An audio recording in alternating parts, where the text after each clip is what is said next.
Here, man. It got a little crazy out there, but we made it through. We're gonna keep stacking the day, so see you in the championship. Bow, bow, bow! Let's go! June 17th wasn't just another game, it was retribution time.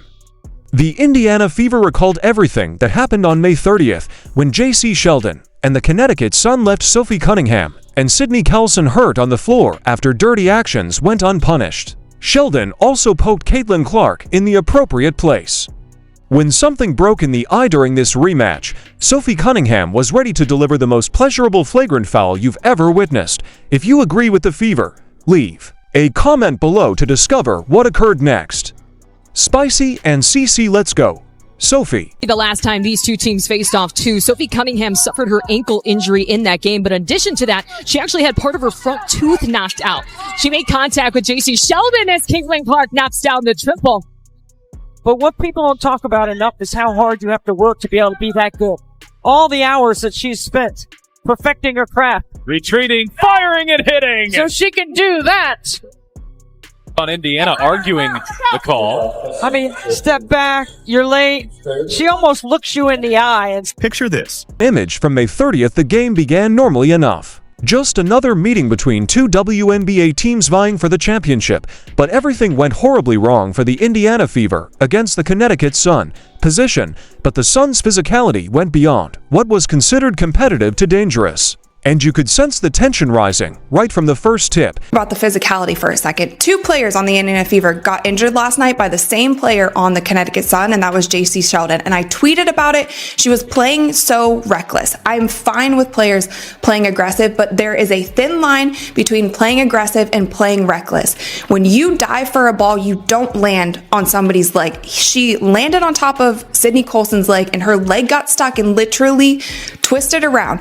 Both injuries, both Sydney Colson and Sophie Cunningham, were contact. Sydney Cowlson was injured in another dubious play that had everyone on edge, and Sophie Cunningham went down first with what appeared to be a purposeful hit. The contact was too forceful for what should have been regular basketball. Inquiring as to what was going on out there, the worst part is that Jacy Sheldon played with an aggressive style that makes her anger boil in the midst of both events. Contact. They weren't ACLs, they weren't Achilles, they were contact injuries caused by the same player. And this kind of physicality that the WNBA they brag about. They say it's always been a physical league. That's just the heart of the It's not good basketball. And we've seen so many injuries. Paige Becker's out with a concussion. Rakia Jackson was out with a concussion. All of these injuries are contact plays. We've seen Caitlin Clark last year get chucked to the ground. We saw Angel Reese get clothesline chucked to the ground. The players continue to do it because the refs are allowing them. Why wouldn't you keep doing it if you're a physical player? This is where college history enters the picture. Sheldon and Clark had been at odds since their college days when they played Iowa versus Ohio State. Sheldon made it her goal to irritate Clark each and every time they faced off on the court. She would shadow Clark everywhere, talk trash, and bump her on screens during dead balls. This was now more than simply basketball. It was personal. Her mortal enemy took out a player. Jacy Sheldon, Caitlin Clark's mortal enemy. Today's officials appeared to overlook everything as if they were witnessing a totally different game than everyone else. Clark had to watch her teammates suffer injuries while Sheldon left without even a warning from the umpires, while harsh fouls went uncalled and dangerous actions were disregarded. The annoyance was increasing with each ownership despite their best efforts. The Fever lost that game 85-83, but more significantly, they lost to vital players to injuries that may have been avoided had the referees properly managed the game.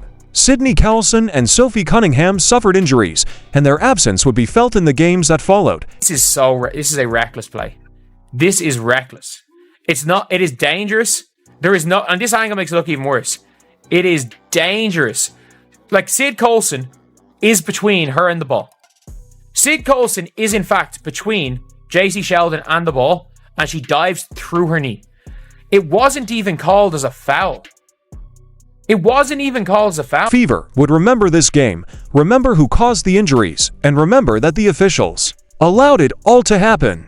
You could see it in Clark's eyes after that loss, the way she looked at Sheldon during the handshake line, and the way she responded to questions in the post-game interview. The date of June 17th couldn't have arrived sooner, and Clark, after 3 weeks off the court, she was ready to play for the Connecticut Sun again after recovering from a quad injury and winning handily against the then unbeaten New York Liberty. From the way she enters the court to the way she looks at the Sun players during warm-ups, it's clear that she remembers every detail of the previous encounter. The game. All right. Here is Clark splashing home a 3 from way downtown. Kelly escorting her back to the bench. Jacy Sheldon is there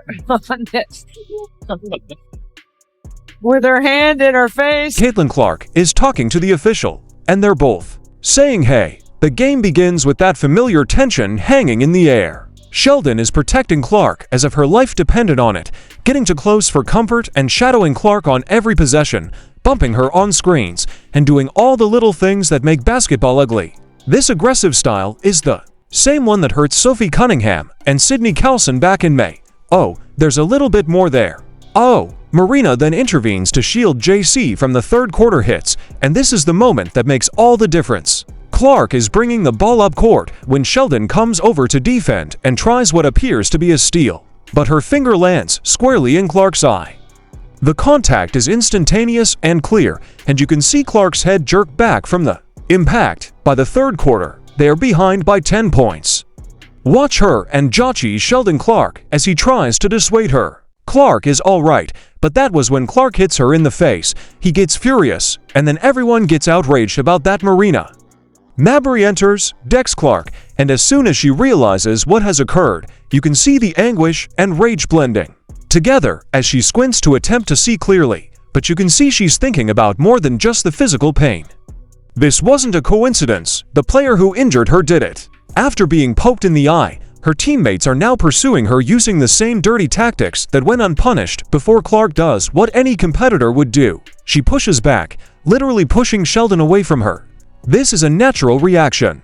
When someone simply pokes their finger into your eye socket and the crowd erupts because everyone saw what actually happened, but somehow the referees are about to make this whole situation worse. I mean, is that displacement? Oh, and Marina Mabrey is going to be ejected.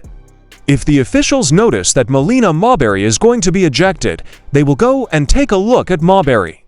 She has a scar on one side, a scratch on one side of her face, and a scratch on the other side. Not from the game today. I asked her about it, and she's always in the mix. There's a lot of contact here, and there's a scrape across the face, which is what Clark didn't like.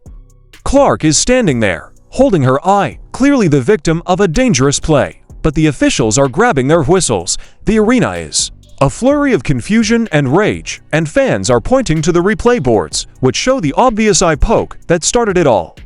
However, the officials have already made up their minds, and they gave Clark a technical foul for pushing back after she was poked in the eye. The decision made no sense to anyone watching, as Clark just scored 32 points in her first game back from injury, and now she's being penalized for responding to being eye-poked by the same player that injured her teammates. The technical foul penalty conveys the incorrect message to the onlookers, telling them that they can pursue Clark with risky actions and that she will be punished if she retaliates. However, this eye poke was only the start. Marina. As all of this was happening, Mabrey was poised to escalate the situation to a new level. Watch her get struck in the face while we attempt to determine what specifically transpired. Everyone on the squad dislikes it, including Sheldon.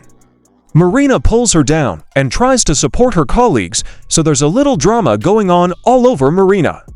Mabrey and Charles Clark were both given technical fouls. Sheldon was given a flagrant. One foul immediately following Clark's that fake technical foul. Marina Mabrey chooses to handle things herself in the worst way possible. Clark is still recovering from her eye injury when Mabrey shows up and does something that shocks everyone in the arena. Mabrey then bumps into Clark, and Mab's day is pretty much over for both teams. This wasn't basketball contact, it was a straight-up assault. Mabrey body-checked Clark as if this were hockey rather than basketball, sending her tumbling backward onto the court. The hit was so obvious and needless that even casual fans could witness what had just transpired. You can see the astonishment on her face when Clark hits the floor hard and discovers that another Connecticut Sun player just took a cheap shot at her, and suddenly, without warning, Marina Mabrey throws her to the ground. Let's watch this in slow motion. JCS Sheldon is protecting. After slapping her in the face with the ball, Caitlin pulls her away, asking, "Why are you still in my face?" She will need to start wearing goggles after the ball swipes her in the eyeball. After witnessing their star player being attacked directly in front of the referees, the entire Fever bench jumps up when Marina Mabrey throws Caitlin Clark to the ground. Players are yelling at the officials and pointing at Mabrey in an attempt to get someone in stripes to actually perform their duties, and the crowd is going completely crazy because they can't believe what they're seeing. Coach Stephanie White is inconsolable as she watches events unfold on their home court, yelling at the officials who, for some reason, are still oblivious to what is happening in front of them. She is making wildly pointing gestures at Mabrey in an attempt to get the officials to realize that this is going to go far beyond normal basketball contact.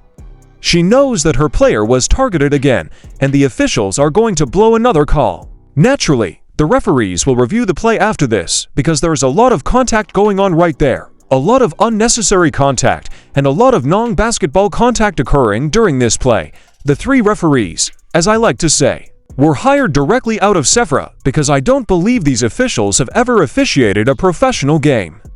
They took these referees to the monitor and watched it for, I'm not even kidding, 15 minutes as they watched this play repeatedly. The referees gave Mabrey a simple technical foul, the same penalty they gave Clark for defending herself after getting her eye poked.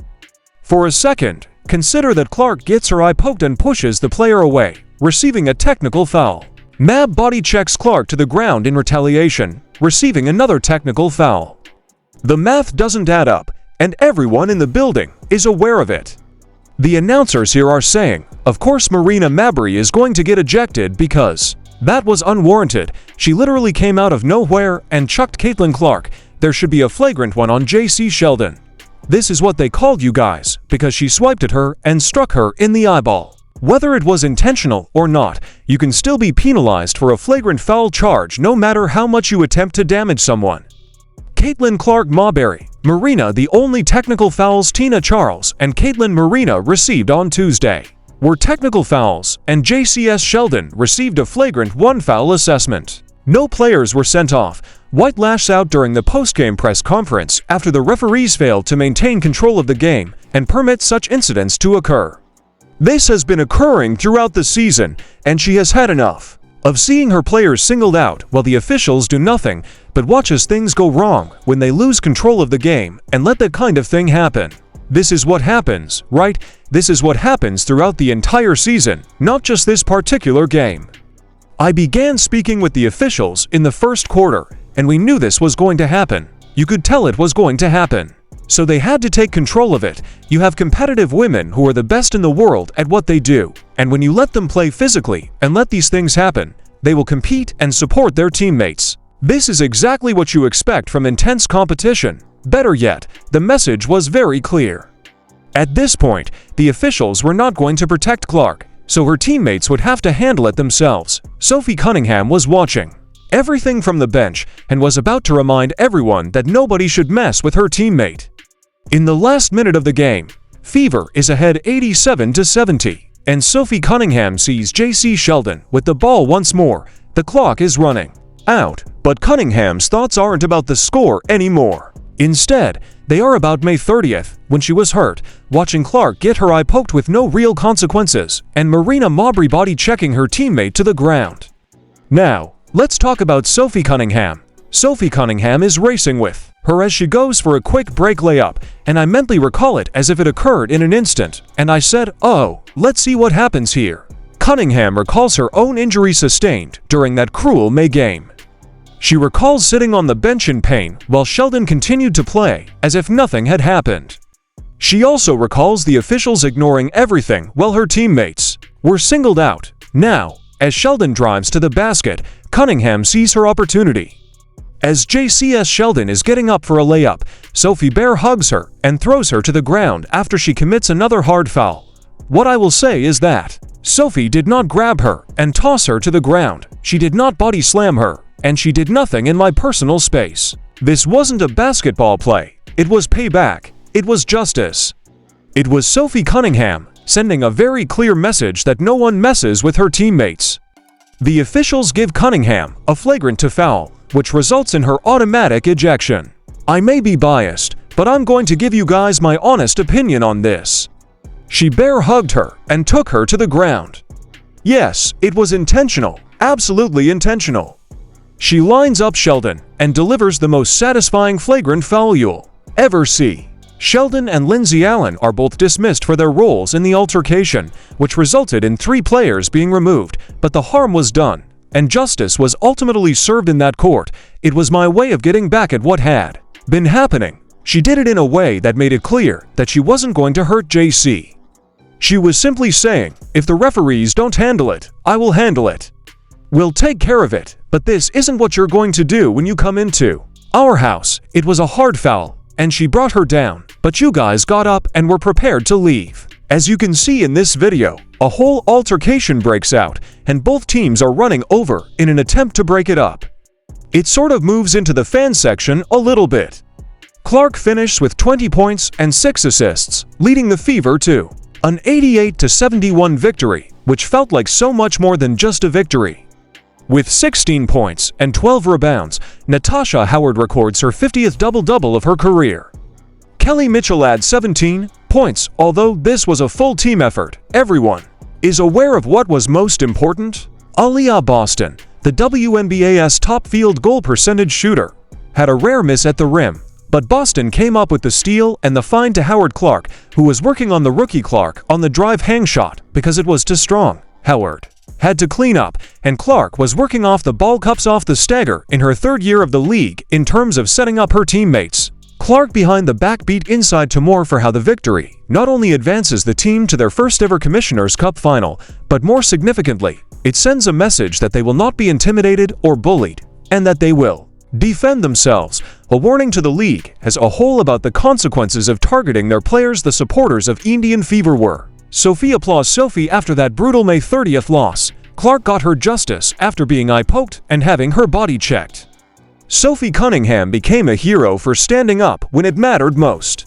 Sometimes the officials won't protect you, but your teammates always will. That's why her jersey is going to sell out tonight, and she's going to be in the All-Star game tonight because of this one play, because she was standing on business. It wasn't a dirty play, it was an intentional foul that was meant to send a message, but it turned into a scuffle, and I don't think anyone wanted that. This game demonstrated that the Indiana Fever are not only talented, but also a family that stands by one another when things get tough. When the officials fail to protect their players, teammates like Sophie Cunningham step up and take care of business themselves. That's what true loyalty in professional sports looks like. On the 17th, the Indiana Fever showed the basketball world that they're not backing down from anyone. Oh, Clark just took it away.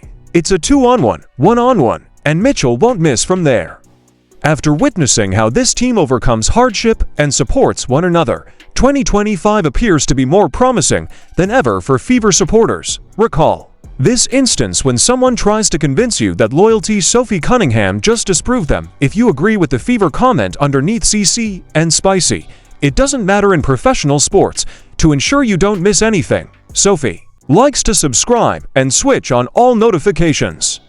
Click the video on the screen, and we'll see you in the next.